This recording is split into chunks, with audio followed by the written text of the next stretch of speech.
ابراہیم علیہ السلام اللہ سبحانہ وتعالیٰ کے دوست تھے. اللہ سبحانہ وتعالیٰ کسی کو اپنا دوست کہے یہ کوئی معمولی مقام نہیں. قرآن مجید میں اللہ سبحانہ وتعالیٰ فرماتے ہیں وَاتَّخَذَ اللَّهُ إِبْرَاهِيمَ خَلِيلًا، اور اللہ نے ابراہیم کو دوست بنا لیا. اور خلیل کا لفظ جو ہے وہ عام دوستی کے لیے بھی نہیں، خاص دوست. اس کے باوجود کہ اللہ سبحانہ وتعالیٰ ان کو اپنا دوست کہتے ہیں، ابراہیم علیہ السلام کے اندر اتنی عاجزی ہے کہ وہ جب بھی اللہ تعالیٰ کا کوئی حکم ملتا ہے تو وہ اس کے آگے جھک جاتے ہیں. قرآن مجید میں اللہ تعالیٰ فرماتے ہیں اذ قال له ربه اسلم قال اسلمت لرب العالمین، کہ جب اس کے رب نے اس سے کہا کہ جھک جاؤ تو کہا کہ میں رب العالمین کے لیے جھک گیا. اسی طرح ہر موقع پر وہ اللہ تعالیٰ سے دعائیں کرتے ہیں. دعا کرنا اللہ تعالیٰ کو بہت پسند ہے. جو بندہ اللہ تعالیٰ سے مانگتا ہے اللہ تعالیٰ اس سے خوش ہوتا ہے، باوجود اس کے کہ اللہ تعالیٰ کو یہ معلوم ہے کہ بندے کی ضرورت کیا ہے. بہت سے لوگ یہ بھی کہتے ہیں کہ جب اللہ تعالیٰ کو پتہ ہی ہے تو ہمیں مانگنے کی کیا ضرورت ہے، وہ خود ہی دے دے گا، وہ تو دلوں کے حال جانتا ہے. کوئی شک نہیں وہ جانتا ہے، لیکن اس کے باوجود وہ اس بات کو پسند کرتا ہے کہ بندے اس سے مانگے، اور جب کوئی اس سے نہیں مانگتا وہ تو ناراض ہوتا ہے. اس کے برعکس ہم دیکھتے ہیں کہ انسان جب انسانوں سے مانگتا ہے تو انسان ناراض ہوتے ہیں. قریبی رشتوں سے بھی اگر آپ کچھ مانگنا شروع کر دیں تو وہ بھی نظریں پھیر لیں گے. انسان سب سے زیادہ اپنے ماں باپ کے قریب ہوتا ہے. شادی کے بعد اگر بیٹیاں ایک دفعہ ماں باپ کے پاس جاتی ہیں کچھ مانگنے کے لیے، دوسری دفعہ جاتی، تیسری دفعہ، تو وہ کہتے ہیں کہ روز ہی تم آ جاتی، اب تمہارا اپنا گھر ہے، اپنا کام خود چلاؤ. لیکن اللہ سبحانہ تعالیٰ تو ماں باپ سے بھی زیادہ پیار کرنے والا ہے انسان سے، اور وہ چاہتا ہے کہ بندہ اپنی ہر حاجت، ہر ضرورت اس کے سامنے رکھے. اور جب انسان اس سے مانگتے ہیں اور سارے انسان جو کچھ بھی مانگنا چاہتے ہیں مانگے، اور اللہ تعالیٰ ان سب کو وہ سب کچھ عطا بھی کر دے جو وہ مانگ رہے ہیں، تو اس سے بھی اللہ تعالیٰ کے خزانوں میں کچھ کمی نہیں آتی. اب رمضان کا موقع ہے، قریب آ رہا ہے رمضان، ایک ایک دن کر کے شعبان گزرتا چلا جا رہا ہے. تو رمضان کا مہینہ دعاؤں کا مہینہ ہے. اس میں ہمیں بھی اپنے لیے خوب دعائیں کرنی، کیونکہ روزے کی حالت میں جب انسان دعا کرتا ہے تو دعا قبول ہوتی ہے. اسی طرح رات کی تراویح ہے اور صدقہ خیرات، قرآن کی تلاوت اور بہت سے نیکی کے کاموں کا موقع ہے، موسم ہے. تو نیکی کا کوئی بھی کام کر کے انسان جب اللہ تعالیٰ سے دعا کرتا ہے تو دعائیں قبول ہوتی. دعا کرنا دراصل اس بات کا اظہار ہوتا ہے کہ اے اللہ میں عاجز ہوں، میں فقیر ہوں، میں محتاج ہوں، اور بادشاہ تو ہی ہے، دینے والا تو ہی ہے. اسی لیے ہم دیکھتے ہیں کہ دعا کو عبادت کا نچوڑ کہا گیا ہے، کہ ساری عبادت کی ٹاپ پر ہے. اور ویسے بھی جو بھی ہم عبادت کرتے ہیں اس کے بعد دعا مانگتے ہیں. رمضان مبارک کے بارے میں قرآن مجید میں جہاں پر ذکر کیا گیا ہے کہ رمضان کے روزے فرض کیے گئے ہیں، تو اس کا اختتام ان آیات پر ہوتا ہے وَإِذَا سَأَلَكَ عِبَادِي عَنِّي فَإِنِّي قَرِيبٌ أُجِيبُ دَعْوَةَ الدَّاعِ إِذَا دَعَانِ فَلْيَسْتَجِيبُوا لِي وَلْيُؤْمِنُوا بِي لَعَلَّهُمْ يَرْشُدُونَ.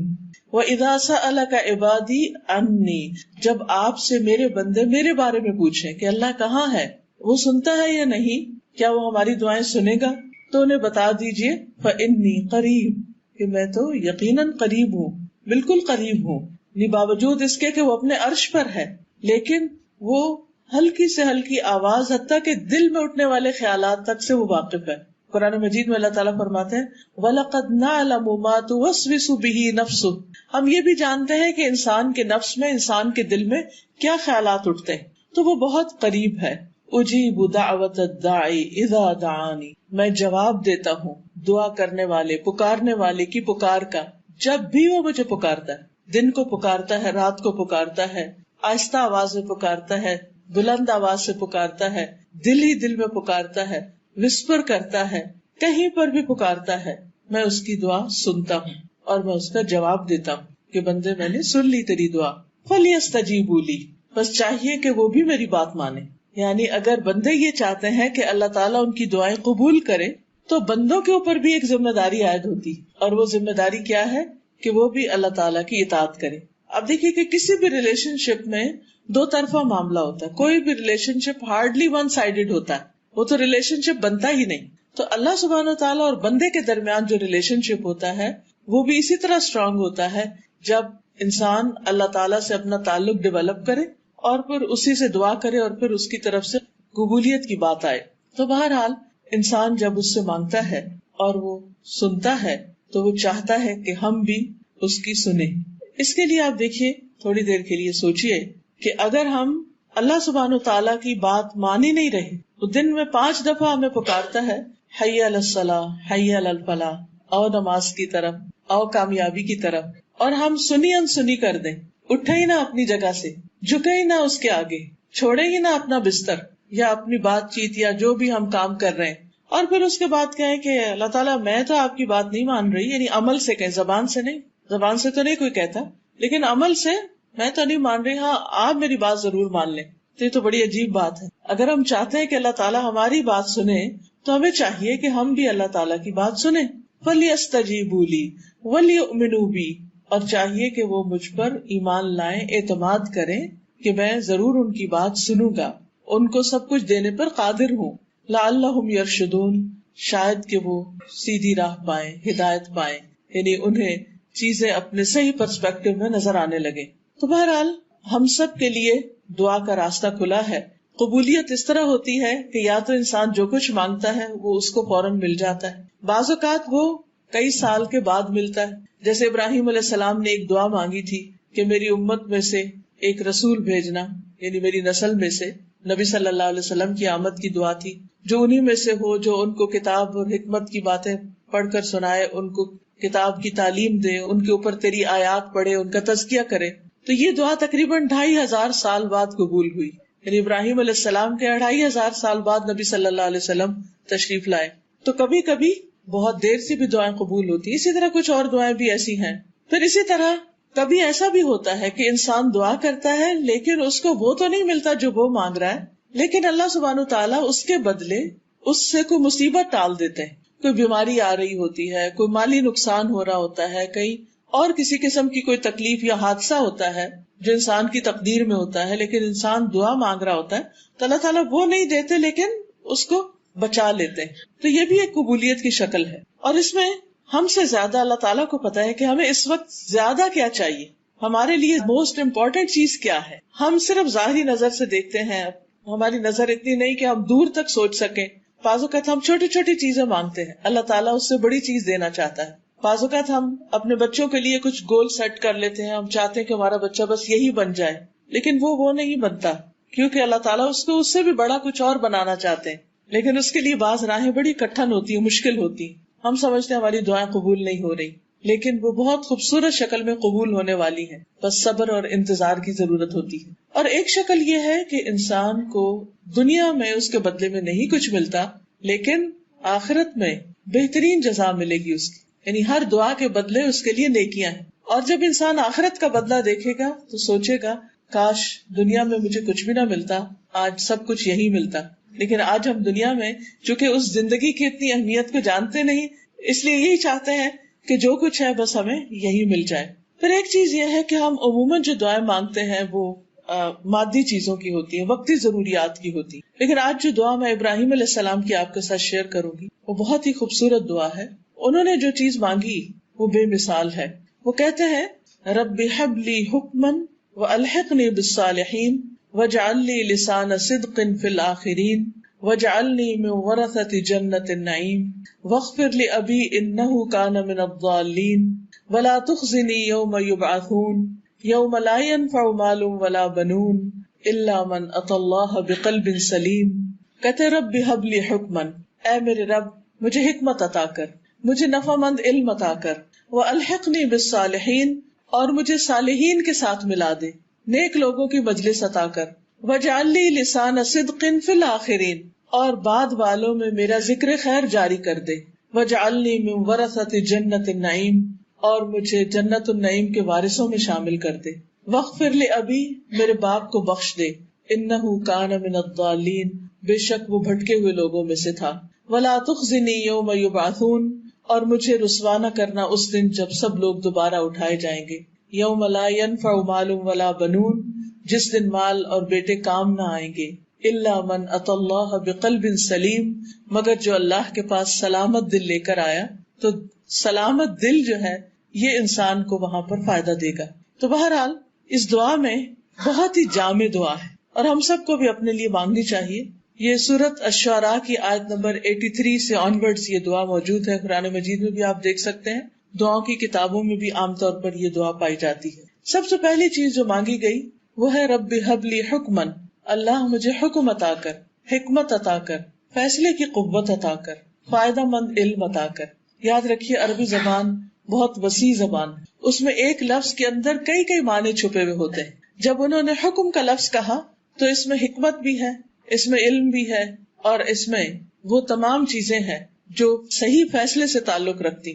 آپ دیکھیے کہ ہماری زندگی ہر وقت ہمارے فیصلوں کی محتاج ہوتی، ہمیں ہر کام میں ایک ڈیسیژن لینا پڑتا ہے۔ کچھ فیصلے بڑے بڑے ہوتے ہیں، کچھ فیصلے چھوٹے چھوٹے ہوتے ہیں۔ ہمارا عمل، ہمارا ایکشن یا لائن آف ایکشن وہی ہوتی ہے جو ہمارا فیصلہ ہوتا ہے۔ اگر فیصلہ غلط ہو جائے تو انسان غلط مقام پہ جا پہنچتا ہے۔ ایک چھوٹی سی مثال سے آپ دیکھیں کہ مثلاً آپ گاڑی چلا رہے ہیں اور اس وقت آپ اندازے سے ایک غلط موڑ مڑ جاتے ہیں، یہ بھی آپ کا ایک فیصلہ تھا، آپ کا خیال تھا کہ شاید ادھر سے شارٹ کٹ ہو، جلدی پہنچ جاؤ، لیکن ہوتا کیا ہے کہ وہ آپ کو اتنا زیادہ گھما دیتا ہے کہ آپ اصل وقت سے بھی بہت دیر سے پہنچتے ہیں۔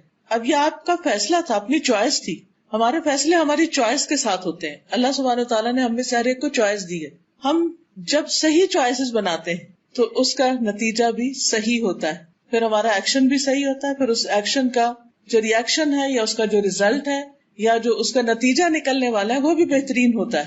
مثلاً ہم یہاں اس وقت آئیں یا نہ آئیں یہ بھی ہمارا ایک فیصلہ تھا، یہاں بیٹھ کر سنیں یا نہ سنیں یہ بھی ہمارا ایک فیصلہ ہے، یہاں سے جو کچھ ہم سنیں اس کو یاد رکھیں یا نہ رکھیں یہ بھی ایک فیصلہ ہے۔ یہ سارے فیصلے ہمارے اپنے ہوتے ہیں اور ہمارے دل کے اندر ہی اندر، اپنی سوچوں کے اندر ہی اندر بہت کچھ ہو رہا ہوتا ہے اور ہم پھر سوچتے جاتے ہیں اور کچھ نہ کچھ کرتے چلے جاتے ہیں۔ تو اللہ تعالیٰ سے یہ دعا مانگنی چاہیے کہ اللہ تعالیٰ میں جو بھی فیصلہ کروں، چھوٹا کروں یا بڑا کروں، وہ اچھا فیصلہ کروں، درست فیصلہ کروں، فائدہ مند فیصلہ کروں۔ پھر آپ دیکھیے کہ حکم کا ایک معنی حکمت ہے، وزڈم۔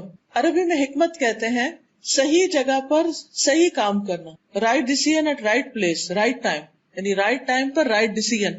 پھر اس میں بھی حکم اور حکمت میں، فیصلے اور حکمت میں ایک کنیکشن ہے کہ رائٹ ٹائم پر رائٹ ڈیسیژن لینا، ہر چیز کو اس کی اپنی اصل جگہ پر رکھنا، یہ حکمت کہلاتا ہے۔ اللہ سبحانہ وتعالیٰ قرآن مجید میں فرماتے ہیں یؤتی الحکمت من یشاء ومن یؤت الحکمت فقد اوتی خیرا کثیرا، وہ حکمت عطا کرتا ہے جس کو وہ چاہتا ہے، اور جس کو حکمت مل گئی اس کو بہت بڑی بھلائی نصیب ہو گئی، اس کو بہت بڑی خیر مل گئی۔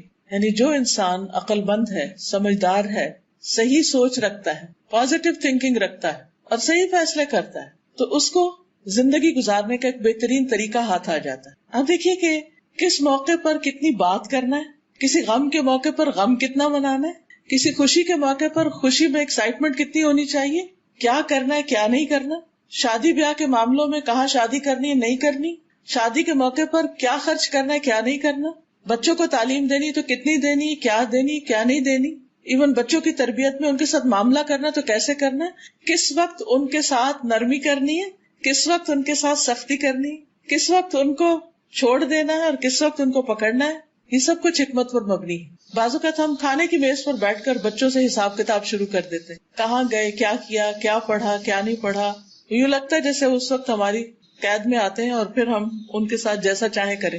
حالانکہ کھانا کھانے کا وقت ایسا نہیں کہ جس میں انسان کوئی تلخ بات کرے یا ایسی بات کرے کہ جس سے لوگ قریب آنے کی بجائے اور دور ہو جائیں۔ وہ ہلکی پھلکی بات چیت کرنے کا وقت ہوتا ہے، بڑے بڑے فیصلے کرنے کا وقت نہیں ہوتا۔ لیکن بعض اوقات ہم جلد بازی میں یا غصے میں یا پہلے ہی ہم نے کچھ سوچ کے رکھا ہوتا ہے اس کے مطابق ہم اپنی گفتگو وہیں سے شروع کرتے ہیں، وہیں سے کام خراب ہو جاتا ہے۔ بعض اوقات آپ نے دیکھا ہوگا بچے کھانا چھوڑ کے اٹھ جاتے ہیں، پاؤں پٹکتے ہوئے اب جا کے دروازہ بند کر لیتے ہیں، چلے جاتے ہیں، کبھی گھر میں کھانا ہی نہیں کھاتے۔ پھر کبھی ایسا بھی ہوتا ہے کہ ماں باپ کے رویے سے تنگ آ کر وہ ماں باپ کے ساتھ بیٹھنا ہی نہیں چاہتے، گلنا ملنا ہی نہیں چاہتے، بات سننا ہی نہیں چاہتے۔ یہاں تک کیوں نوبت پہنچتی؟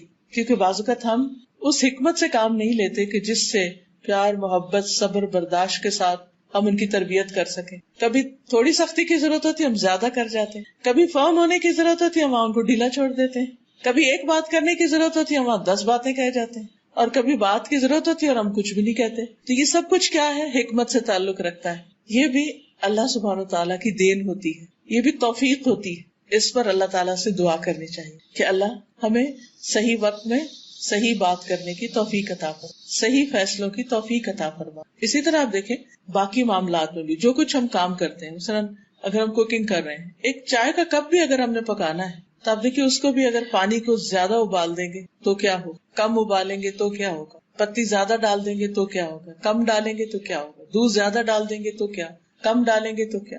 ان ساری چیزوں کا اس چائے کے کپ پر اثر پڑ رہا ہے. یہ سارے فیصلے تو ہمارے ہی، ہم نے کیا کرنا ہے. لیکن اگر ہم ہر چیز کو ایک بیلنس کے ساتھ صحیح مقدار میں کریں گے تو وہ چیز فائدہ مند ہوگی، زیادہ لذیذ ہوگی. کوئی بھی چیز ہم کر رہے ہیں تو یہ سب چیزیں حکمت سے تعلق رکھتی ہیں، فیصلوں سے تعلق رکھتی ہیں، اور ان سب کے پیچھے علم کی ضرورت ہوتی ہے. اب مثلاً ایک ڈاکٹر کے پاس آپ جاتے ہیں تو وہ آپ کے لیے دوائی پرسکرائب کرتا ہے، نسخہ لکھتا ہے آپ کے لیے. وہ جو اس وقت وہ سمجھ رہا ہے آپ کو، آپ خود بھی اپنے آپ کو نہیں سمجھ رہے ہوتے کہ اس وقت مجھے کیا چاہیے، مجھے کون سی میڈیسن کھانی چاہیے، کتنی کھانی چاہیے، کب تک کھانی چاہیے. یہ آپ کے بہاف پر ڈیسیژن کون لیتا ہے؟ ڈاکٹر لیتا ہے، اور اسی کو لینا چاہیے.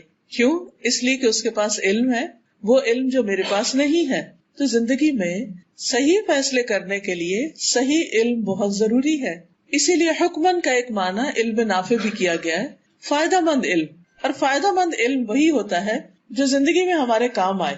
بعض اوقات لوگوں کے پاس بڑی بڑی ڈگریاں ہوتی ہیں کہ بالکل ایک چھوٹی سی بات سمجھنا سمجھانا ان کو مشکل ہوتا ہے. کامن سینس بعض اوقات مسنگ ہوتی. یہ سب چیزیں بھی ہمیں اللہ تعالیٰ سے مانگنی چاہیے کہ اللہ تعالیٰ ہمیں صحیح علم عطا کر، حقیقی علم عطا کر، جس کی وجہ سے ہم اس زندگی میں صحیح فیصلے کر سکیں.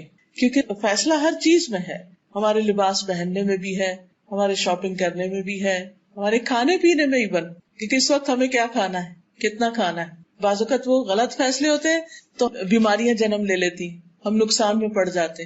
تو اللہ سے دعا کرنی چاہیے کہ یا رب ہمیں صحیح نور عطا کر، بصیرت عطا کر، ہمارے دل کی آنکھیں کھول دے، ہمیں حقیقت دکھا دے، معاملات کی تہہ تک پہنچنا سکھا دے. کیونکہ بعض اوقات ہم صرف سرفیس پر ہی چیزوں کو دیکھ کر ججمنٹل ہو جاتے ہیں، اس کی ڈیپتھ میں نہیں جاتے. تو اللہ سبحانہ وتعالیٰ سے دعا کرتے ہیں کہ اللہ تعالیٰ ہمیں صحیح بصیرت دے تاکہ ہم اپنی زندگی کو صحیح طور پر گزار سکیں. ہم سب یہ جانتے ہیں کہ ہماری اس زندگی کے آگے ایک اور زندگی بھی ہے، اور اس زندگی کا انحصار اس پر ہے کہ ہم نے یہ زندگی کیسے گزاری. اگر یہ زندگی صحیح گزرے گی، اللہ تعالیٰ کی مرضی کے مطابق گزرے گی، تو جب ہم اللہ تعالیٰ سے ملاقات کریں گے وہاں جا کر، تو جو فیصلہ اللہ تعالیٰ ہمارے بارے میں کریں گے وہ بھی بالکل صحیح ہوگا، کیونکہ وہ بندوں پر ظلم نہیں کرتا. اس لیے قرآن و سنت کا علم ہونا بھی بہت ضروری ہے تاکہ ہم یہ جان سکیں کہ ہمارا رب کس موقع پر ہم سے کیا چاہتا ہے. جب ہم کوئی بزنس کر رہے ہوں یا شادی کے ہسبینڈ وائف کے ریلیشن شپ میں ہوں، میری ریسپانسبلٹیز کیا ہیں، میرے رائٹس کیا ہیں، میرے ہسبینڈ کے رائٹس کیا ہیں، میرے بچوں کے رائٹس کیا ہیں، ان کی کیا ریسپانسبلٹی ہے مجھ پر، ان کے بارے میں مجھ سے کیا پوچھا جائے گا. پھر اسی طرح ہماری عبادات ہیں، کن چیزوں سے نماز ہوتی ہے، کن چیزوں سے نہیں ہوتی، کن چیزوں سے روزہ ہوتا ہے، کن چیزوں سے نہیں ہوتا. حج پہ جا رہے ہیں، زکوٰۃ دینے کا معاملہ ہے، زکوٰۃ کب فرض ہوتی، کتنے مال پر ہوتی، کتنی نکالنی چاہیے، کس کس کو دینی چاہیے. یہ بالکل بیسک فرائض میں سے ہے. ان سب کے بارے میں ہمارے رائٹ ڈیسیژن اسی وقت ہو سکتے ہیں جب ہمارے پاس نالج ہوگا. مثلا ہم نماز پڑھتے ہیں تو بعض اوقات ہم اس میں بھول جاتے ہیں، تو ہمیں سمجھ نہیں آتی کہ سجدہ صاحب کرنا ہے یا نہیں کرنا، وہ ڈیسیژن نہیں لے پا رہے ہوتے. اس کی وجہ کیا ہوتی ہے؟ بعض اوقات لیک آف نالج ہوتا ہے، بعض اوقات علم ہوتا ہے پھر بھول چکا ہوتا ہے کیونکہ ہم نے اس کو تازہ نہیں کیا ہوتا. اسی طرح باقی تمام معاملات میں بھی، نیبرز کے ساتھ کس طرح رہنا، اپنے سروینٹس کے ساتھ کیسے رہنا. ویسے تو ہمیں معلوم ہوتا ہے، لیکن سب سے بیسٹ طریقہ کیا ہے اس معاملے میں؟ ہمیں آخرت کے اعتبار سے کہاں کیا ملنے والا ہے. اور دنیا میں جب ہم کوئی کام کرتے ہیں تو ہمارا ہمیشہ ہی دل چاہتا ہے کہ ہم نمبر 1 ہوں، ہم سب سے آگے ہوں. ہم سب کی یہی خواہش ہوتی ہے، بڑی نیچرل سی خواہش ہے. اسی طرح آخرت کے بارے میں بھی ہماری یہی خواہش ہونی چاہیے. اور پھر یہ صرف حکم یا علم یا حکمت صرف اپنے لیے نہیں مانگے، اپنے بچوں کے لیے بھی مانگے کہ اللہ ان کو بھی علم عطا کر تاکہ وہ بھی اپنی زندگی میں صحیح ڈیسیژنز لیں. ہم سب کو اپنے بچوں کے بارے میں بہت فکر ہوتا ہے، شادی کرتے تب فکر ہوتا ہے، کہیں جاب کرنے جائیں تب فکر ہوتا ہے، پڑھنے جائیں تب فکر ہوتا ہے، پتہ نہیں کیا کریں گے، پتہ نہیں کیسے کریں گے، پھر پیچھا بھی کرتے رہتے ہیں، پتہ بھی کرتے رہتے ہیں. تو جب ہم ان کو کچھ دعائیں سکھا دیں گے اور وہ بھی اللہ سے مانگیں گے تو بہت حد تک اطمینان ہو جائے گا. دوسری چیز جو ابراہیم علیہ السلام نے مانگی وہ الحقنی بالصالحین، کہ اللہ مجھے نیک لوگوں کے ساتھ ملا. اللہ سبحانہ تعالیٰ نے ان کو اپنا دوست بنایا، لیکن اس کے باوجود وہ انسانوں میں سے نیک انسانوں کی کمپنی چاہ رہے ہیں، کیونکہ اکیلا انسان بہت کچھ نہیں کر سکتا. اسے کوئی بھی کام کرنے کے لیے لائک مائنڈیڈ پیپل چاہیے ہوتے ہیں، جن کی کمپنی میں وہ کمفرٹیبل فیل کرتا ہے، جن کے ساتھ مل کر اس کا دل خوش ہوتا ہے، جن کے ساتھ مل کر اس کا دل و دماغ روشن ہو جاتا ہے اور وہ بہتر فیصلے کر سکتا ہے. آپ نے دیکھا ہوگا کہ زندگی میں دو طرح کے لوگ آپ کو ملتے ہیں. ایک وہ ہے جو ملتے ہیں اور آپ کی زندگی میں خوشیاں بکھیر دیتے ہیں، اور ایک وہ ہے جن کو مل کے آپ پریشان ہو کے اٹھتے ہیں اور آپ کے دل پہ ایک بوجھ ہوتا ہے. تو یہ صالحین یعنی ایسے اچھے لوگ کہ جن کو مل کے واقعی مجھے خوشی نصیب ہو، میں کامیابی کی طرف بڑھوں، جو مجھے صحیح فیصلے کرنے کے لیے مددگار ہوں. تو یہ دعا بہت ہی امپورٹنٹ دعا ہے. آپ دیکھیے کہ ہم آج جو کچھ ہے نا، ہمیں بنانے میں بہت سے لوگوں کا ایک حصہ ہے. وہ ہمارے پیرنٹس ہو سکتے ہیں، وہ ہمارے رشتہ دار ہو سکتے ہیں، وہ ہمارے ٹیچرز ہو سکتے ہیں، وہ ہمارے نیبرز ہو سکتے ہیں، وہ مختلف جگہوں پر آپ کے مختلف دوست ہو سکتے ہیں. اور اس میں دوستوں کا ایک بہت بڑا حصہ ہوتا ہے. یعنی ہم سب اچھی طرح جانتے ہیں کچھ چیزیں ہم نے کتابوں سے سیکھی، لیکن بہت سی چیزیں ہم نے ہیومن انٹریکشن سے سیکھی. لوگوں سے مل کر، میل ملاقات کر کے، تبادلہ خیال کر کے، باتیں کر کے، اس سے ہم نے بہت کچھ سیکھا. اور وہ سیکھنا بڑا آسان بھی ہوتا ہے اور بڑا خوشگوار بھی ہوتا ہے کہ جب آپ کسی کے پاس بیٹھتے ہیں، ایک بات کرتے ہیں، وہ آپ کو کوئی اور اچھی بات بتاتا ہے. پھر ایسے لوگ کہ جو آپ کو دھوکہ نہ دیں، جو آپ سے جیلس نہ ہوں، جو آپ کے سنسیئر فرینڈز ہوں، یہ ساری انسان کی بہت بنیادی ضرورت ہے. یہ بھی اللہ سے مانگنی چاہیے. اور نہ صرف یہ کہ عام انسانوں کو، بلکہ پیغمبروں کے لیے بھی یہ کہا گیا. نبی صلی اللہ علیہ وسلم کو حکم دیا گیا وَاصْبِرْ نَفْسَكَ مَعَ الَّذِينَ يَدْعُونَ رَبَّهُمْ بِالْغَدَاةِ وَالْعَشِيِّ يُرِيدُونَ وَجْهَهُ وَلَا تَعْدُ عَيْنَاكَ عَنْهُمْ تُرِيدُ زِينَةَ الْحَيَاةِ الدُّنْيَا. اور اپنے آپ کو روک کر رکھیے، اپنے آپ کو ملا کر رکھیے ان لوگوں کے ساتھ جو اپنے رب کو صبح و شام پکارتے ہیں، جو اللہ کا چہرہ چاہتے ہیں، اور آپ ان سے اپنی نگاہ نہ ہٹائیے. یعنی آپ کو کیا حکم دیا کہ کن لوگوں کی کمپنی اختیار کیجیے؟ جو اپنے رب کو یاد کرنے والے. کیونکہ جب آپ ایسے لوگوں کے ساتھ بیٹھیں گے تو وہ آپ کو اللہ کی یاد دلائیں گے. اور اللہ کی یاد ایسی چیز ہے کہ جس سے دلوں کو اطمینان ہوتا ہے، جس سے دل خوش ہوتے ہیں، جس سے انسان کو سرور ملتا ہے. تو اچھی کمپنی، اچھے دوست زندگی کی خوبصورتی. اور نہ صرف یہ کہ زندگی میں، بلکہ مرنے کے بعد بھی. اچھے دوست مرنے کے بعد بھی کبھی نہیں بھولتے انسان، وہ دعاؤں میں یاد رکھتے ہیں. جبکہ مرنے کے بعد سب سے زیادہ انسان کو دعاؤں کی ضرورت ہوتی. اچھے دوست قیامت کے دن بھی نہیں بھولتے، وہ اپنے دوستوں کی تلاش میں ہوں گے. حتیٰ کہ ایک روایت میں یہ آتا ہے کہ جب جنت والے جنت میں چلے جائیں گے اور جہنم والے جہنم میں چلے جائیں گے تو ایک شخص اپنے رب سے کہے گا کہ یا رب، میرا ایک دوست تھا دنیا میں اس کو یہاں نہیں دیکھ رہا اور اس کے بغیر میرے یہاں رہنے میں مزہ نہیں. تو اسے پتا چلے گا کہ اس کا وہ دوست تو جنت میں جانے کی بجائے وہ جہنم میں جا چکا، کسی بھی وجہ سے جو بھی ہو. تو وہ سفارش کرے گا کہ یا رب، میرے اس دوست کو وہاں سے نکال دے، اسے بھی میرے ساتھ جنت میں پہنچا دے. تو اچھے دوست نہ صرف یہ کہ دنیا کی مشکلات میں کام آتے ہیں، آپ کے غم اور دکھ بانٹتے ہیں، آپ کے دلوں کا بوجھ دور کرتے ہیں، آپ کی مدد کرتے ہیں مختلف مواقع پر، بلکہ آخرت میں بھی فائدہ مند ثابت ہوں گے. اسی لیے ہم دیکھتے ہیں کہ یوسف علیہ السلام، جن کو اللہ سبحانہ تعالیٰ نے مصر جیسے ملک کی حکومت عطا کی تھی اور پھر نبوت بھی عطا کی تھی، انہوں نے کیا دعا مانگی جب ان کے پاس سب کچھ تھا کہ فاطر السماوات والارض انت ولی فی الدنیا والآخرہ توفنی مسلما والحقنی بالصالحین. آسمانوں اور زمین کے پیدا کرنے والے اللہ سبحانہ تعالیٰ کو فریاد کر رہے ہیں، انت ولی فی الدنیا والآخرہ، تو ہی میرا دوست ہے دنیا اور آخرت میں.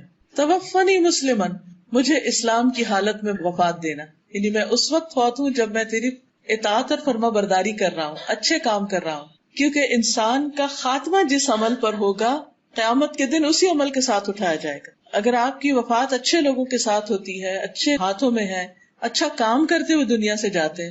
جیسے ایک حدیث میں آتا ہے کہ اگر کوئی شخص احرام کی حالت میں فوت ہو جائے، حج کرنے گیا راستے میں ہی فوت ہو گیا، تو قیامت کے دن وہ اٹھے گا اور تلبیہ پکار رہا ہوگا، اسی حال میں اٹھے گا. اسی طرح اور بھی کچھ لوگوں کے بارے میں آتا ہے کہ جس طرح کی ان کی زندگی ہوگی اسی طرح کے وہ قیامت کے دن اٹھیں گے، یعنی آخری عمل جو ہوگا. تو کہتے ہیں توفنی مسلمن، کہ اللہ مجھے اسلام کی حالت میں فوت کرنا، اس حال میں کہ میں تیرا فرما بردار ہوں. وَأَلْحِقْنِي بِالصَّالِحِينَ، اور مجھے نیک لوگوں کے ساتھ ملا دے. ان کے پاس کس چیز کی کمی تھی؟ نہ دین کی نہ دنیا کی، ہر چیز تھی ان کے پاس، لیکن انہوں نے مانگا تو کیا مانگا؟ اچھے دوست مانگے، اچھی کمپنی مانگی. تو ہم سب کی بھی ایک بہت بڑی ضرورت ہے کہ ہمارے آس پاس کے لوگ، ہمارے ملنے جلنے والے، وہ اچھے ہوں، اس سینس میں کہ ہمارے لیے سنسیئر ہوں. انسان ملتا تو بہت سے لوگوں سے رہتا ہے، لیکن ہم نہیں جانتے کہ وہ ہمارے لیے کیا جذبات رکھتے ہیں اور وہ کس وجہ سے ہماری دوستی چاہتے ہیں. آپ دیکھیے کہ بعض اوقات دوستی کے پیچھے بھی کوئی مطلب ہوتا ہے، اور جب انسان کو پتا چلتا ہے کہ کوئی شخص صرف مطلب کے لیے دوستی کر رہا ہے تو یہ بہت تکلیف دہ ہوتا ہے. اور دنیا میں کئی دفعہ پتا چل جاتا ہے کہ جو سنسیئر دوست ہوتے ہیں وہ ہمیشہ ساتھ دیتے ہیں، اور جو مطلب کے دوست ہوتے ہیں وہ مطلب پورا ہونے کے بعد نظر نہیں آتے. تو جب انسان نیک لوگوں کی دوستی مانگے گا، اچھے لوگوں کی، صالح کا مطلب ہوتا ہے اچھا، نیک، تو پھر وہ ہمیشہ کے لیے آپ کے لیے سنسیئر ہوں گے، آپ کے خیر خواہ ہوں گے، آپ سے سچی محبت کرنے والے ہوں. اور انسان کو اس دنیا میں اور خاص طور پر اس مٹیریلسٹک دور میں، یعنی ہمیشہ سے لوگوں کے اندر دنیا کی ایک محبت رہی ہے، لیکن آج کا دور میں کچھ زیادہ ہو گئی ہے یہ چیز. شاید ہماری نانی دادی کے وقت لوگ اتنا مٹیریلسٹک نہیں تھے جتنا اب ایک دنیا کی دوڑ لگ گئی ہے. ہر شخص اس دوڑ میں ایک طرح سے شریک ہوتا جا رہا ہے، تو اس میں بعض اوقات رشتوں کی پہچان بھی بھول جاتی. تو ایسے میں انسان جب یہ دعا کرتا ہے تو اس کو خاص خوشی اور سکون حاصل ہوتا ہے. اچھا، بچوں کی تربیت میں بھی آپ دیکھیے کہ اگر آپ کے بچوں کے دوست اچھے ہیں تو آپ بہت ہی خوش قسمت ہیں. پھر آپ کو فکر کی ضرورت نہیں، کیونکہ اچھے دوست ان کو اچھی راہ ہی بتائیں گے، اچھے مشورے دیں گے اور ان کو صحیح راستہ ملے گا. اور اگر ان کی کمپنی اچھی نہیں تو خواہ آپ نے گھر سے کتنی بھی تربیت کی ہو، بری کمپنی میں بیٹھ کے عام طور پر بچے پھر ویسے ہی ہونے لگتے ہیں، کیونکہ وہ انکار نہیں کر سکتے دوستوں کے مطالبات کا. بہت سے بچے پڑھنے میں بہت اچھے، قابل، سمجھدار، سب کچھ، لیکن برے دوستوں نے ان کو کسی کام کا نہیں چھوڑا. تو اس میں جو ہم اپنے بچوں کو نصیحتیں کریں یا ان کے لیے جس چیز کی فکر کریں اور جس چیز پر ہم نظر رکھیں وہ ان کے دوست بھی ہیں. اور یہ بچپن سے ہی، چھوٹی عمر سے ہی. ہمارے والد بہت میک شور کرتے تھے کہ ہم کہیں سے کوئی گالی نہ سیکھ کے آئیں، کوئی بیڈ ورڈ نہ یوز کریں، کوئی بولنے میں یا کسی ایسی چیز میں کوئی چیز شامل نہ ہو جائے کہ جو تربیت میں خلل ڈالے. تیسری چیز جو ابراہیم علیہ السلام نے مانگی وہ تھی وَاجْعَلْ لِي لِسَانَ صِدْقٍ فِي الْآخِرِينَ، کہ بعد والوں میں میری سچی نام بری کرنا. ہر انسان کو جانا ہے دنیا سے، لیکن ہر شخص مرنے کے بعد اپنے آثار چھوڑ کے جائے گا جس کے ساتھ اس کی یادیں وابستہ ہوں گی. اس وقت بھی آپ دیکھیے کہ جتنے بھی آپ کے دوست ہیں، رشتے دار ہیں، ان سب کے بارے میں آپ کی ایک سوچ ہے کہ ان کے ساتھ ایک آپ کا تصور ہے، ان کا ایک امیج ہے آپ کے ذہن میں. جب ان کا نام لیا جاتا تو آپ کو ان کی خاص تصویر نظر آنے لگتی کہ فلاں فلاں ایسا ہے، فلاں کا دل بہت بڑا ہے، فلاں بڑا بخیل ہے، فلاں اچھا ہے، فلاں اچھا نہیں ہے. ہمیشہ ایک فیلنگ ہوتی ہے یا کچھ وائبز ہوتی ہیں جو انسان کو محسوس ہوتی. اب آپ دیکھیے کہ مرنے کے بعد ہم کیا یادیں چھوڑ کر جائیں گے، لوگ ہمیں کس نام سے یاد کریں گے، یہ بھی بہت امپورٹنٹ ہے. کیونکہ مرنے کے بعد انسان کا جو نامہ اعمال ہے وہ تو بند ہو جاتا ہے. 3 چیزیں مرنے کے بعد بھی فائدہ دیتی: نیک اولاد جو دعائیں کرتی، علم جس سے فائدہ اٹھایا جاتا ہے، صدقہ جاریہ، اور مال جو اچھے کاموں میں انسان لگائے اور بعد میں اس کے لیے صدقہ جاریہ بنے. اور اس کے علاوہ لوگوں کی گواہیاں کہ وہ کسی کے پیٹھ پیچھے کیا کہتے ہیں اس کے بارے میں، اس کی تعریف کرتے ہیں یا اس کی برائیاں کرتے ہیں. اب آپ دیکھیے کہ ہر شخص اپنے اپنی سوچ کے مطابق کچھ کہتا ہے، لیکن وہ جو شعر بھی ہے نا کہ زبان خلق، جزاک اللہ، زبان خلق کو نقارہ خدا سے. یہ جو زبان خلق ہے نا، اس کی بھی اپنی ایک اہمیت، اس کی بھی ایک امپورٹنس. نبی صلی اللہ علیہ وسلم اپنے ساتھیوں کے ساتھ بیٹھے ہوئے تھے کہ ایک جنازہ گزرا تو لوگوں نے اس کے بارے میں کچھ برے الفاظ کہے کہ شخص اچھا نہیں تھا. آپ صلی اللہ علیہ وسلم نے فرمایا وجبت، واجب ہو گئی. لوگوں نے عرض کیا کہ یا رسول اللہ صلی اللہ علیہ وسلم کیا واجب ہو گئی؟ فرمایا جہنم واجب ہو گئی. تو لوگ بہت ڈر کے پوچھا کہ کس وجہ سے؟ آپ نے فرمایا ان باتوں کی وجہ سے جو تم اس شخص کے خلاف کر رہے تھے، یعنی تمہاری جو گواہیاں تھی، تم جو کچھ اس کے بارے میں کہہ رہے تھے، اس کی وجہ سے اس کا یہ انجام ہے. پھر ایک اور جنازہ گزرا، لوگوں نے اس شخص کی تعریف کی. آپ نے فرمایا وجبت، پوچھا گیا کیا؟ فرمایا جنت. وجہ پوچھی گئی تو بتایا گیا تمہاری اچھی تعریف کی وجہ سے.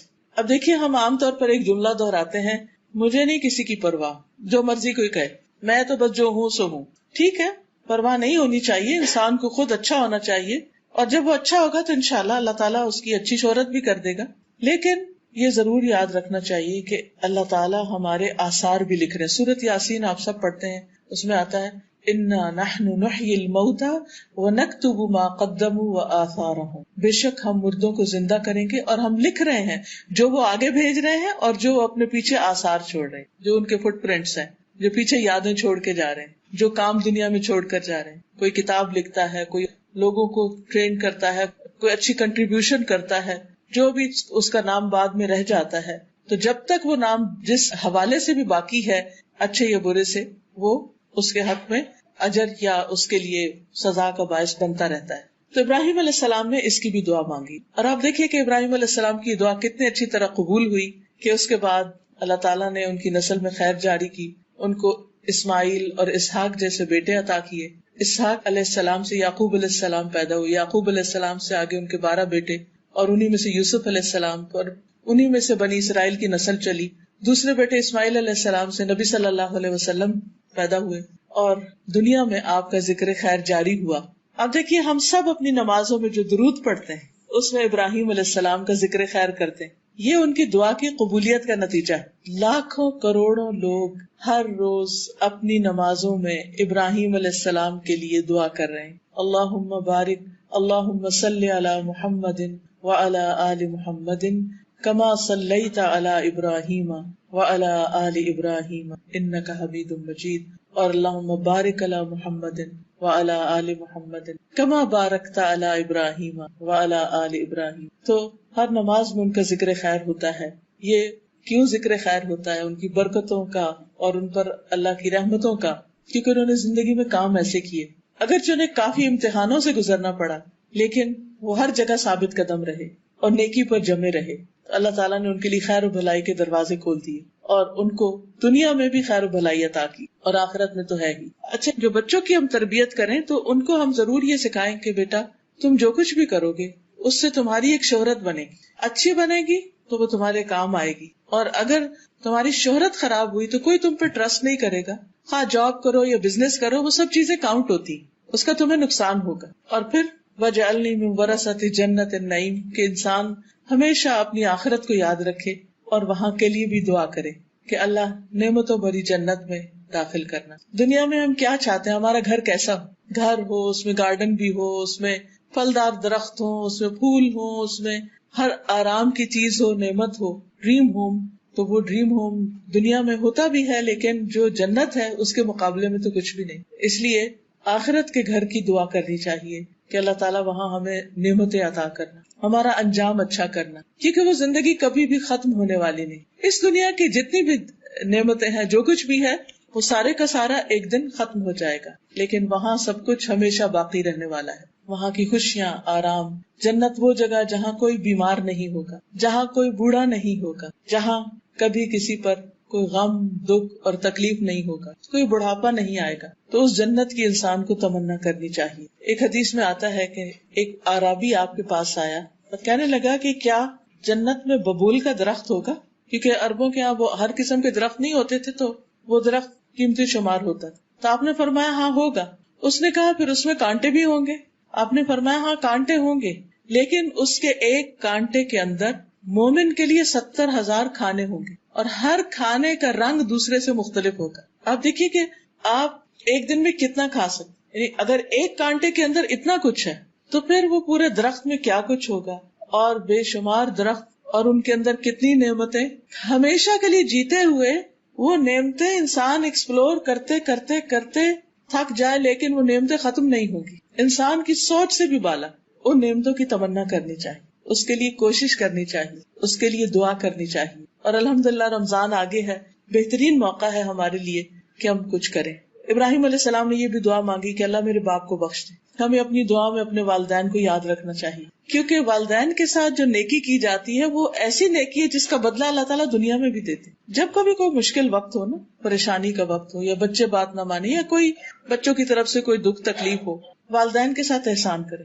زندہ ہیں تو ان کے کسی کام آئیں، ان کا دل خوش کر دیں، اور اگر فوت ہو چکے ہیں تو ان کے لیے کوئی صدقہ خیرات کریں، ان کے لیے دعائیں کریں، انشاءاللہ پریشانی دور ہوگی. اس کے برعکس اگر کوئی والدین کے ساتھ زیادتی کرتا ہے، ان کو ستاتا ہے، تو یہ ان گناہوں میں سے ہے جس کی سزا دنیا میں بھی انسان کو ملتی. ہم میں سے کون ہے جس نے اپنے ماں باپ کو تنگ نہ کیا؟ یہ ان کی گریٹنیس ہوتی ہے کہ وہ ہمیں ان ساری باتوں کے باوجود معاف ہی کرتے چلے جاتے ہیں، اور ہم کتنا بھی تنگ کریں وہ خوش ہی رہتے ہیں اور دعائیں ہی کرتے چلے جاتے ہیں الا ماشاء اللہ. تو ہمیں بھی اپنے والدین کو دعاؤں میں یاد رکھنا چاہیے. یہ دعائیں پھر واپس پلٹ کر ہمیں کو فائدہ دینے والی ہیں، ہمارے ہی کام آنے والی ہیں. ان کو تو دیں گی لیکن ہمیں بھی پلٹ کے آئیں گی. اور خاص طور پر اللہ تعالیٰ نے جو دعا قرآن مجید میں سکھائی ہے، رب ارحمہما کما ربیانی صغیرا، اللہ ان دونوں پہ رحم فرما جس طرح انہوں نے مجھے بچپن میں چھوٹا سا پالا تھا، میرے ساتھ بہت تکلیف اٹھائی تھی. پھر وہ کہتے ہیں ولا تخزنی یوم یبعثون، اللہ قیامت کے دن مجھے رسوا نہ کرنا، کیونکہ ساری دنیا کے لوگ سامنے ہوں گے اور انسان کے اعمال نامے سامنے آ جائیں گے. اس وقت انسان کو بہت شرمندگی ہوگی، وہ ساری چیزیں جو انسان چھپا چھپا کے کرتا وہ سامنے کھل جائیں گی. یوم تبلی السرائر، جس دن انسان کے سینے کے جو راز ہیں وہ بھی جانچ لیے جائیں گے. وَإِذَا الْقُبُورُ بُعْثِرَتْ، جب قبریں جو ہیں وہ اکھاڑ دی جائیں گی، اور پھر جب انسان کے اندر جو کچھ ہے وہ سامنے آ جائے گا. علمت نفس ما قدمت وأخرت، اور انسان کو پتہ چل جائے گا کہ اس نے پہلے کیا کیا بعد میں کیا کیا. دوسری جگہ پر آتا ہے کہ انسان جان لے گا ما احضرت، کہ وہ کیا لے کے حاضر ہوا ہے. پھر اسی طرح انسان یومئذ تعرضون لا تخفى منکم خافیہ، اس دن تم پیش کیے جاؤ گے اور تمہاری کوئی بات چھپی ہوئی نہ ہوگی. وہ دن اگر انسان کو اللہ تعالیٰ اس کے عیب یعنی بندوں کے عیب نہ چھپائے تو انسان چھپ نہیں سکے گا. سامنے اس کے ہاتھ میں نامہ اعمال اس کا دے دیا جائے گا. فَأَمَّا مَنْ أُوتِيَ كِتَابَهُ بِيَمِينِهِ، اور دوسری طرف وَأَمَّا مَنْ أُوتِيَ كِتَابَهُ بِشِمَالِهِ، کچھ لوگوں کا نامہ اعمال دائیں ہاتھ میں ہوگا اور کچھ کا بائیں میں. جو دائیں ہاتھ میں ہوگا وہ کہے گا فَيَقُولُ هَاؤُمُ اقْرَءُوا كِتَابِيَهْ، آؤ پڑھو میرا نامہ اعمال. وہ خود دکھائے گا دیکھو میں نے کیا کیا کیا تھا. انی ظننت انی ملاق حسابیہ، مجھے یقین تھا کہ میرا حساب ضرور ہوگا تو میں تو تیاری کر کے آیا ہوں. جس شخص کو پتا ہوتا ہے میرا امتحان ہے وائوا ہے تو وہ سوتا نہیں ہے، وہ اپنی تیاری میں رہتا ہے کہ مجھے پاس ہونا ہے، کیونکہ وہاں فیل ہونے کا مطلب بہت بڑی ناکامی ہے. اور جس کا نام اعمال اس کے بائیں ہاتھ میں دیا جائے گا فسوف يدعو ثبورا، وہ اپنی ہلاکت پکارے گا. ويلقى سعيرا، اور جہنم میں جا پڑے گا. انه كان في اهله مسرورا، وہ اپنے گھر والوں میں بڑا خوش باش تھا اور اتنا خوش تھا کہ اس نے اپنی آخرت کو ہی بلا دیا. تو دنیا میں رہتے ہوئے اللہ تعالیٰ کی دی ہوئی نعمتوں کو انجوائے کرتے ہوئے اپنے آخرت کے گھر کو ہمیشہ یاد رکھنا ہے. چوتھی دعا جو انہوں نے مانگی تھی وہ تھی وَجَعَلْنِي مِن وَرَثَةِ جَنَّةِ النَّعِيمِ، مجھے نعمتوں بھری جنت کے وارثوں میں شامل کر دے کہ اللہ آخرت میں انجام اچھا ہو. اللہ مجھے اس دن رسوا نہ کرنا، اس دن میں شرمندہ نہ ہوں. خصوصاً ان کے باپ کی وجہ سے، کیونکہ باپ ایمان نہیں لایا تھا، شرک پر ہی رہا تھا، تو اس کی بنا پر حضرت ابراہیم علیہ السلام کے لیے بات بہت امبیرسنگ تھی کہ میرا باپ میرے سامنے جہنم میں پھینکا جائے. کیونکہ ماں باپ میں سے اگر کوئی جیل میں چلا جائے یا کوئی کسی جرم میں پکڑا جائے تو بچوں کے لیے بہت امبیرسنگ ہو جاتا ہے. لیکن اللہ سبحانہ وتعالیٰ ان کو اس دن کی شرمندگی سے بھی بچا لیں گے. یوم لا ينفع مال ولا بنون، جس دن مال اور بیٹے کام نہیں آئیں گے، فائدہ نہیں دیں گے. الا من اتى اللہ بقلب سلیم، مگر جو اللہ کے پاس سلامت دل لے کر آیا. مال اور بیٹے ایک صورت میں کام آتے ہیں، اور وہ یہ کہ مال اچھے کاموں میں دنیا میں لگایا جائے جس سے انسان اپنی آخرت بنائے، صدقہ جاریہ کمائے، اور بچوں کو بھی اچھے آداب، اچھی تعلیم، اچھے مینر سکھائے جائیں، اللہ سبحانہ تعالیٰ کا فرما بردار بنایا جائے، تاکہ ہمارے مرنے کے بعد جب وہ نماز پڑھے تو کم از کم اس وقت تو ضرور دعا کر لیں ربنا اغفر لی ولوالدی وللمؤمنین یوم یقوم الحساب. تو جو بچہ نماز پڑھے گا اس کو کہنے کی ضرورت ہی نہیں کہ بچے مجھے تو دعا میں یاد رکھنا ہے، تو آلریڈی کر ہی رہا ہے، وہ کرتا ہی رہے گا جب تک وہ زندہ رہے گا. تو اس لیے اس دن انسان کو قلب سلیم کام آئے گا. قلب سلیم کون سا ہے؟ سلامت دل. سلامت کس چیز سے؟ ہر شرک سے سلامت، شک سے سلامت، بری خواہشات سے سلامت، حسد، بغض، نفرت، دوسروں کے لیے بدگمانی، جیلسیز، ان چیزوں سے سلامت. یعنی جو دل دوسروں کو معاف کر دینے والا، اپنا دل صاف کر دینے والا، اپنے دل کو ایمان، تقوی، توکل، یقین، امید سے مزین کرنے والا، خوبصورت بنانے والا. قیامت کے دن ہمارے جتنے بھی باقی اعضاء ہیں، ہاتھ ہیں، پاؤں ہیں، آنکھیں، کان، یہ سارے دل کے تابع ہو کے کام کرتے ہیں. اس لیے جو اصل ٹارگٹ ہے وہ دل ہے. اگر دل اچھا ہو جائے تو باقی چیزیں خود بخود اچھا کام کرنے لگتی. نگاہیں بھی اچھی چیزیں دیکھیں گی، کان بھی اچھی بات سنیں گے، زبان بھی اچھی بات بولے گی. قدرتی بات ہے جب ہم کسی سے خوش ہوتے ہیں تو ہم اس کے لیے اچھے الفاظ بولتے ہیں، جب کسی سے ناراض ہوتے ہیں تو دوسری طرح. تو اس لیے بہت ضروری ہے کہ ہم اپنے دلوں پر کام کریں اور اپنے دل کا جائزہ لیتے رہیں، اپنے دل کا خود ہی محاسبہ کرتے رہیں کہ دل میں ایمان کی کیفیت کیا ہے، دل میں اللہ تعالیٰ کی محبت کتنی، دل میں خیر کے نیکی کے کاموں کی کتنی محبت. کیا یہ دل نماز میں لگتا ہے یا نہیں لگتا؟ کیا یہ دل قرآن پڑھتے ہوئے لگتا ہے یا نہیں لگتا؟ خصوصاً رمضان میں روزے کی حالت میں دل کی کیفیت کیا ہے؟ دل کے اندر ایک امن، اطمینان اور سکون ہے یا نہیں؟ کسی کا قول ہے کہ ایک دنیا کی جنت ہے اور ایک آخرت کی جنت ہے. جو دنیا کی جنت میں داخل نہیں ہوا وہ آخرت کی جنت میں داخل نہ ہو سکے گا. اور دنیا کی جنت دل کی خوشی ہے، دل کا اطمینان ہے، دل کا سکون ہے کہ دنیا میں کچھ بھی ہوتا رہے لیکن انسان اپنے اندر ایک اطمینان پائے، ضمیر پر کوئی بوجھ نہ ہو، اپنے رب کو راضی کرتا رہے، بندوں کے حقوق ادا کرتا رہے، تاکہ جب اس دنیا سے جائے تو اچھی حالت میں جائے. جس طرح صحابہ کے لیے اللہ تعالیٰ نے فرمایا رضی اللہ عنہم ورضوا عنہ، اللہ ان سے راضی ہو گیا اور وہ اللہ سے راضی ہو گئے. تو جب انسان اللہ سے راضی ہو جاتا ہے نا، اللہ کے فیصلوں سے راضی ہو جاتا ہے، تو یہ دل سلیم ہو جاتا ہے، اطمینان ہو جاتا ہے. کتنی چیزیں ہماری مرضی کے خلاف ہو رہی ہوتی ہیں نا، لیکن ہم پھر ان کو کیوں قبول کر لیتے ہیں کہ اللہ ہم تجھ سے خیر چاہتے ہیں، لیکن بہرحال جو تیرا فیصلہ ہے وہی میرا فیصلہ، تو جس حال میں مجھے رکھے میں اس پر راضی. رضیت باللہ ربا وبالاسلام دینا وبمحمد نبیا. تو ایسے دل کے ساتھ انسان جب دنیا سے رخصت ہوتا ہے تو قبر کا جتنا بھی عرصہ ہے اس میں بھی دل سکون میں ہوگا. موت کے وقت دل کی حالت جو ہے اس کو سیل کر لیا جاتا ہے. اگر اطمینان میں ہے قبر بھی اطمینان میں. قیامت کے دن جب سب لوگ اٹھیں گے اور گھبراہٹ کی عالم میں ہوں گے تو کچھ لوگ اس وقت بڑے پرسکون ہوں گے. یہ وہی لوگ ہوں گے جو دنیا میں غم، خوشی، رن، بیماری ہر حال میں راضی برضا رہتے، اور دنیا میں باقی ایسے لوگ پائے جاتے. پچھلے دنوں ہماری ایک ساتھی کو کینسر ہو گیا تو ہم سب لوگ بہت ہی اس کے لیے پریشان تھے کہ اس پہ کیا گزر رہی ہوگی. بالکل ینگ، چھوٹے چھوٹے 3 بچے اور بہت ہی ماشاءاللہ قابل اور ایفیشینٹ اور بہت ہی جسے کہتے ایکٹیو خاتون. کیونکہ جب میں ان کو دیکھنے کے لیے گئی تو بڑے اطمینان کی حالت میں، اور مجھے بڑی حیرت بھی ہوئی کہ ایک انسان جس کی بیماری شاید 3rd یا 4th ڈگری پہ تھا، وہ کینسر، جس کی بیماری ایسی ہو کہ ڈاکٹر اس کو بس زندگی سے مایوس کر رہے ہوں. ویسے تو ہمیں سارے کا کوئی پتہ نہیں کون کس وقت چلا جائے، لیکن ایسی بیماری ہے جو انسان کو ہلا کے رکھ دیتی. لیکن جب میں نے ان کی باتیں سنی اور ان کا اطمینان کہ یہ بیماری میرے لیے بڑی رحمت ثابت ہوئی ہے، میں اللہ کے قریب ہو گئی ہوں، میں نے لوگوں سے معافی مانگ لی ہے، میں ہر وقت کام کی ایک دوڑ میں تھی، اب مجھے نماز میں، دعا میں، اچھے کاموں میں دل لگتا ہے میرا، کیونکہ مجھے پتا کہ آگے یہی کام آنے ہیں. تو اللہ تعالیٰ نے شکر ہے مجھے اچانک نہیں لے لیا، مجھے موقع دے دیا کہ میں کچھ کر سکوں. اور اس طرح کی بہت اچھی باتیں. تو واقعی مجھے حیرانی ہوئی کہ اتنے تکلیف دہ حال میں، اور وہ پریگننٹ بھی تھی، اس نے اپنی کیمو تھراپی ڈیلے کرائی کہ ڈیلیوری ہو جائے تو اس کے بعد پھر کیمو. بہرحال تکلیف دہ مرحلہ، درد، اور پھر سر میں چلا گیا اور چکر اور سب کچھ، لیکن اس کے باوجود اطمینان اور اللہ سے اچھا گمان کہ اللہ نے میرے لیے برا نہیں کیا، میرے لیے اس میں بڑی بھلائی ہے. مجھے اپنی غلطیاں بہت سی نظر آئی ہیں، اور کچھ میسجز تھے اس کے لوگوں کے لیے کہ صحیح غذا ہو، صحیح وقت پہ سونا جاگنا ہو، اور اسی طرح کی جو عام طور پہ ہیلتھ کانشیس لوگ کرتے رہتے ہیں. لیکن سب سے بڑی بات یہ تھی کہ اللہ کے بارے میں گمان اچھا. تو جب بندہ اللہ کے بارے میں گمان اچھا رکھتا ہے تو اللہ تعالیٰ بھی اس سے اچھا معاملہ کرتا ہے. لیکن جب وقت مصیبت آتی ہے اس وقت ہمارے منہ سے کیا نکلتا ہے، اصل مشکل تو یہ ہے آخری وقت میں کیا نکلے گا. جب کوئی اس حال میں دنیا سے رخصت ہو کہ اس کا گمان اللہ کے بارے میں اچھا تو آگے اچھا ہی اچھا ہے. تو اللہ تعالیٰ سے دعا ہے کہ اللہ تعالیٰ ہمیں زیادہ سے زیادہ اچھے کاموں کی توفیق عطا فرمائے. کچھ باتیں شہر رمضان کے حوالے سے جو بیسک کرنے کا کام ہے وہ ایک ہے، اور جس کے لیے اللہ نے روزے فرض کیے، اور وہ ہے تقویٰ کا حصول، کہ ہمارے دلوں میں اللہ کا ڈر پیدا ہو، اللہ کی محبت ہو، ہم اپنا تزکیہ کریں. اور تقویٰ کا مقام بھی دل ہے، یعنی پھر اپنے ہی دلوں پر اپنے اوپر ورک کرنے کی بات ہے کہ اس میں جب قرآن کی تلاوت کریں گے تو دل صاف ہوں گے، نمازیں پڑھیں گے تو وہ بھی دلوں پہ اثر ڈالیں گی، روزہ رکھیں گے تو اس کا بھی ایفیکٹ دلوں پر ہی آئے گا. تو ہمارا ایک ہی گول ہونا چاہیے رمضان میں کہ ہم اللہ کے اور قریب ہو جائیں، کیونکہ جانا جو اسی کے پاس ہے، اس کے قرب کے ساتھ جائیں گے تو معاملہ اور ہوگا، دوری کے ساتھ جائیں گے تو پھر اور ہوگا. اللہ تعالیٰ سے دعا ہے کہ اللہ تعالیٰ اچھے کاموں کی توفیق عطا. دعا کر لیں. سبحان اللہ والحمد للہ ولا الہ الا اللہ واللہ اکبر ولا حول ولا قوة الا باللہ العلی العظیم.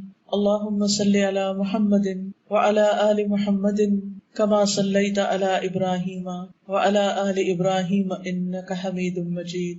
اللہم بارک علی محمد وعلی آل محمد کما بارکت علی ابراہیم وعلی آل ابراہیم انک حمید مجید. ربنا آتنا فی الدنیا حسنۃ وفی الآخرۃ حسنۃ وقنا عذاب النار. ربنا لا تزغ قلوبنا بعد اذ ہدیتنا وهب لنا من لدنک رحمۃ انک انت الوہاب. ربنا هب لنا من ازواجنا وذریاتنا قرۃ اعین واجعلنا للمتقین اماما.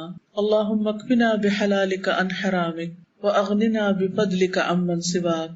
لا الہ الا اللہ وحدہ لا شریک لہ لہ الملک ولہ الحمد وہو علی کل شیء قدیر.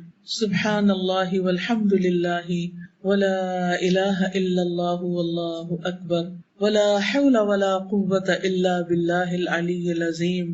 استغفر اللہ ربی من کل ذنب واتوب الیہ. اللہ اکبر کبیرا والحمد للہ کثیرا وسبحان اللہ بکرۃ واصیلا اللہم انی اسألک من الخیر کلہ عاجلہ وآجلہ ما علمت منہ وما لم اعلم واعوذ بک من الشر کلہ عاجلہ وآجلہ ما علمت منہ وما لم اعلم لا الہ الا اللہ وحدہ لا شریک لہ لہ الملک ولہ الحمد وہو علی کل شیء قدیر۔ اے اللہ، اے رب العالمین، آپ ہر چیز پر قادر ہیں۔ یا رب العالمین، تو ہمیں ایمان کی دولت نصیب فرما، تقوی کی دولت نصیب فرما، اپنی محبت عطا فرما، اپنی خشیت عطا فرما، ہمیں قلب سلیم عطا فرما، ہمیں نفع مند علم عطا فرما، ہمیں حکمت عطا فرما، ہمیں نیک ساتھی عطا فرما، ہمیں مرنے کے بعد ذکر خیر عطا فرمانا، ہمیں جنت النعیم عطا فرمانا، ہمارے والدین کو بخش دینا، اللہ ہمیں قیامت کے دن رسوا نہ کرنا۔ یا رب العالمین، ہمیں دنیا کی بھلائیاں بھی عطا فرما۔ یا اللہ، ہمیں اپنا محتاج رکھنا، بندوں کی محتاجی سے بچانا۔ یا اللہ، تو صحت اور زندگی اپنی رضا کے مطابق گزارنے کی توفیق عطا فرمانا، رزق حلال عطا فرمانا، نیک اور صالح اولاد عطا فرمانا، ہماری نسلوں میں خیر جاری کر دینا، ہمارے بچوں کو دنیا اور آخرت کی کامیابیاں عطا فرمانا، انہیں ہماری آنکھوں کی ٹھنڈک بنا دینا۔ یا اللہ، ہمارے دوستوں، عزیزوں، رشتہ داروں پر اپنی رحمت فرمانا، ان سب کی مشکلات دور فرمانا۔ اللہ، بیماروں کو صحت عطا فرما، دکھی لوگوں کے دکھ دور فرمانا۔ اللہ، افواج پاکستان کی حفاظت فرمانا، ان کو دن دگنی رات چگنی ترقی عطا فرمانا، انہیں ہر دشمن اور ہر حاسد کے شر سے محفوظ رکھنا۔ یا رب العالمین، جو کچھ وہ کر رہے ہیں، جو بھی ملک و دین کی خدمت کر رہے ہیں، یا اللہ اس خدمت کو قبول فرما اور ان کو دنیا اور آخرت میں عزت عطا فرما۔ یا رب العالمین، تو ہم سب پر اپنی رحمت فرما، جنہوں نے اس مجلس کا اہتمام کیا ہے انہیں اس کی بہترین جزا عطا فرما، ان کے مال جان عزت آبرو ہر چیز میں برکت عطا فرما۔ جتنی بھی بہنیں یہاں آئی ہیں ان کے دلوں میں جو نیک دعائیں اور تمنائیں ہیں ان کو پورا فرما۔ یا حی یا قیوم برحمتک استغیث، اللہ ہم تجھ سے ہر خیر کا سوال کرتے ہیں اور ہر شر سے تیری پناہ میں آتے ہیں۔ اللہ تو ہمیں خیر اور بھلائی کے کاموں میں آگے بڑھنے کی توفیق دے۔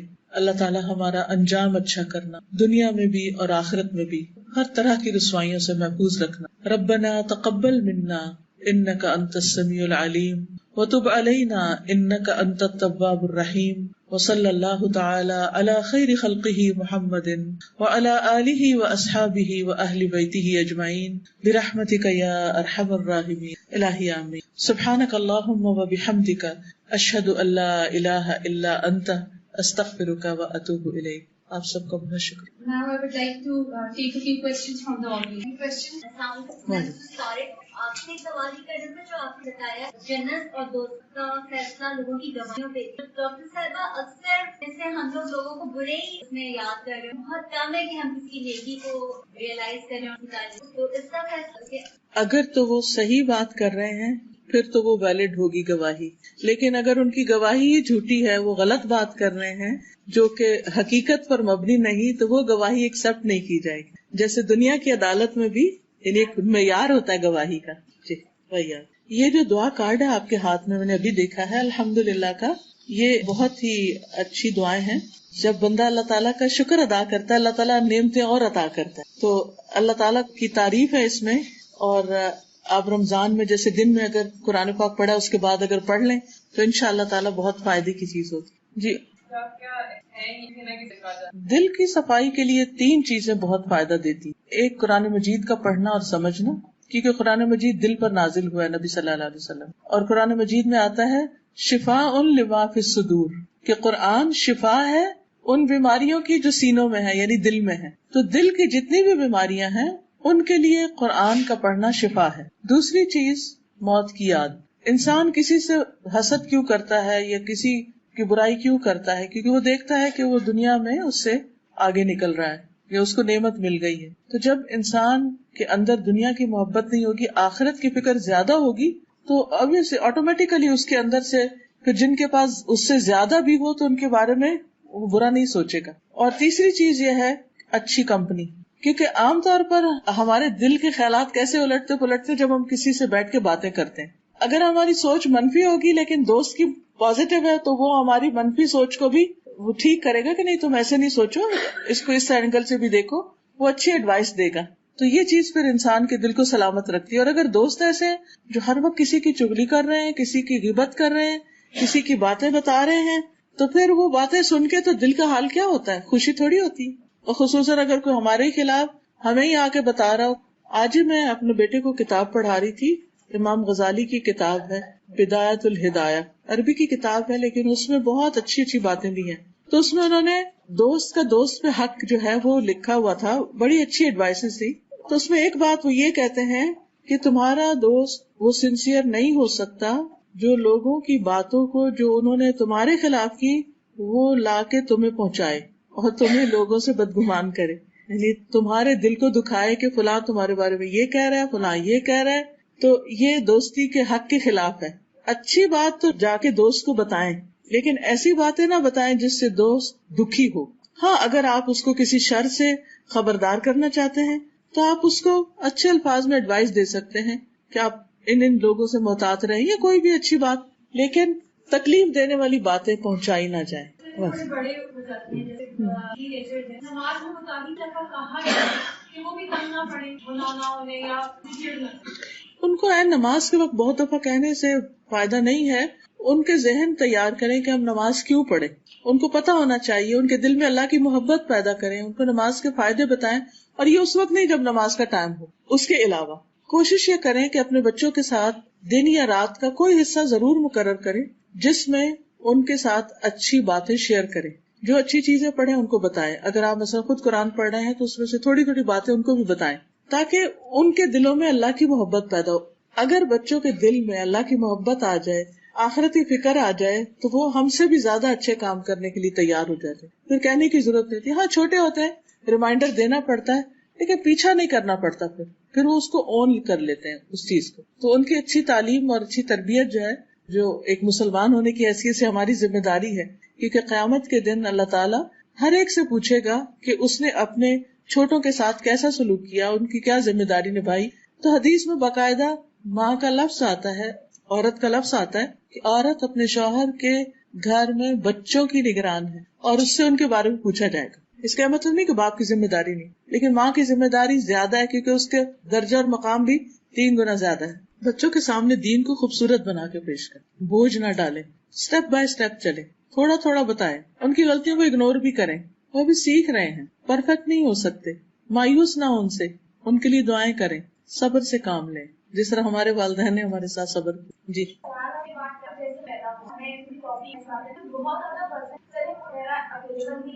سرچ کر لیتے ہیں. لیکن جیسے افریقہ ہو گیا اس طرح کے ہمارے بہت ریموٹ ایریا میں تو پہلا بھی استعمال کرانے اور جن تک معلومات بھی, تو اگر ہم قرآن کا ترجمہ پڑھیں تو ہمیں قرآن عمل کا وہ جنت ملا, تو اتنی ساری آبادی کا استعمال کرانا. وہ مقصد تو اللہ تعالیٰ کو ہی پتا ہے, لیکن یہ ہے کہ ہر ایک سے جو امتحان ہے یا پوچھ گچھ ہے وہ اس کے مطابق ہے, جتنی اس کو نو ہاؤ, جتنا اس کا ایکسس ہے انفارمیشن یا جاننے کے بارے میں.